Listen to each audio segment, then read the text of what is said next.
L-Assoċjazzjoni għas-Saħħa Mentali tat-Tfal u Adolescenti (LACAM) qed timmira li taħdem mal-iskejjel u l-edukaturi biex tindirizza s-saħħa mentali tat-tfal. Tkellmet dwar dan ma' TVM News il-President tal-LACAM Rosemary Sacco. Nixtiequ wkoll naħdmu mal-iskejjel fil-fatt għandna proġett ta' Mental Health Literacy fejn aħna ħandukaw l-edukaturi biex isiru jafu aktar dwar is-saħħa mentali tat-tfal u apparti minn hekk naħdmu wkoll ma' professjonisti tal-ħabs sabiex ikollhom iktar fin dwar saħħa mentali għaliex nafu li ħafna nies il-ħabs ikollhom problemi ta' saħħa mentali.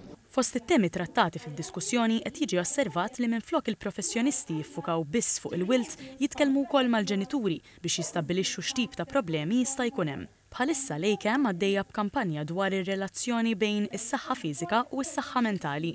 Aħna nemmnu ħafna li l-importanti li inti tkun tajjeb mod fiżiku, li kien nifsek attiv, bl-eżerċizzju, bil-mużika, hobbies u hekk imma wkoll li tkun mentalment stabbli u b'saħħtek.